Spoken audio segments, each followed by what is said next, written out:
Hi, my name's Thomas Crowther and I'm an ecologist at the Netherlands Institute of Ecology. Most of the world's terrestrial carbon is stored in the soil, and this carbon is stored predominantly in the form of organic material, and this carbon is slowly released via the activity of soil organisms, the microbes and plants and animals that interact within the soil. However, there's growing concern among scientists that as the climate warms, it's going to stimulate the activity of these organisms, speeding up the rate of carbon emissions from the soil. And these carbon emissions come in the form of carbon dioxide and methane, which are both greenhouse gases. So if warming stimulates the loss of carbon from the soil into the atmosphere at a greater rate, it could accelerate further warming. And this could in turn drive additional losses of carbon from the soil into the atmosphere, driving additional warming.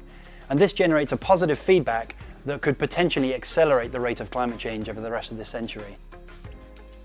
So really understanding the magnitude of this effect is essential if we're going to be able to predict climate change into the future. It's also very important if we're going to generate meaningful greenhouse gas emissions targets in order to combat climate change in the future. We've been collecting soil carbon data from warming experiments all over the world, and these have been conducted by over 40 institutions across a range of different continents.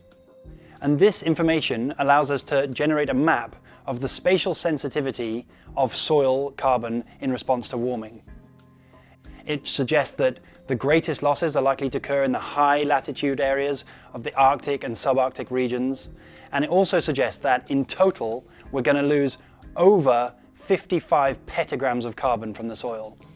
That's 55 trillion kilograms of soil carbon being released into the atmosphere by 2050. So from the amount that humans are going to emit, we're going to accelerate that rate by an additional 17%. This additional carbon that is going to be emitted from the soil into the atmosphere could drive considerable additional planetary warming. So these results suggest that cuts to greenhouse gas emissions, at least meeting the targets that were set in COP21 in Paris in 2015, will be essential if we're going to minimize the damaging impact of this carbon cycle feedback on the future of the planet.